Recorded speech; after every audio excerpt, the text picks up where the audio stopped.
এই যে সোনা জাদুমণিরা, তোমরা যারা মাছ খেতে পছন্দ করো না অথবা মাছটা বেছে খেতে চাও না, তোমাদের জন্য এই রেসিপি। তোমরা তোমাদের আম্মুকে অথবা বউকে বলবা এইভাবে রান্না করে দিতে, যেটা কিনা খুবই ইজি রেসিপি। বাটা ঘষার কোনো প্রয়োজন নাই, খালি দেখেন কি করি। আমি এখানে 3 পিস রুই মাছ সুন্দর করে পরিষ্কার করে নিয়েছি।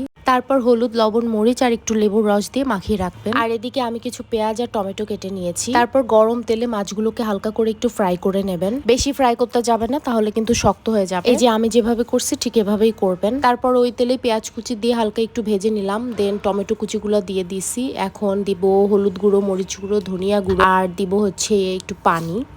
লবণ দিতে ভুলে গেছি, দেখছেন। তারপর একটু লবণ আর জিরা গুঁড়া দিয়ে একটু নেড়ে চেড়ে ঢাকনা দিয়ে ঢেকে কষাইতে দিয়ে দিলাম। লবণ কিন্তু অল্পই দিয়েন, কারণ মাছে কিন্তু একবার লবণ দিছে, এটা কিন্তু খেয়াল রাখেন। আর এদিকে আমি ভাজা মাছগুলো সুন্দর করে বেছে নিছি। তারপর মশলা কষানোর সাথে আমি মাছগুলো আর কয়েকটা মরিচ কুচি করে এভাবে দিয়ে নাড়াচাড়া করে আবার একটু পানি দিয়ে দিলাম। বেশিক্ষণ না, 3-4 মিনিট মতো একটু কষাবো। আর হ্যাঁ, নামানোর আগ দিয়ে অবশ্যই একটু ধনিয়া পাতা ছিটাই দিবেন, সুন্দর একটা ফ্লেভার আসবে। আর আস্তে আস্তে পানি শুকিয়ে এই যে ঝুরি ঝুরি হয়ে যাবে। তারপর কিছুক্ষণ নাড়াচাড়া করে নামিয়ে ফেলবেন। আর এই তো আমার রান্নার ফাইনাল লুক। গরম ভাতের সাথে একবার জাস্ট খেয়ে দেখেন, অস্থির ভাই অস্থির। আর এটা বাচ্চাদেরও ইজিলি খাওয়াতে পারবেন, সো অবশ্যই ট্রাই করবেন।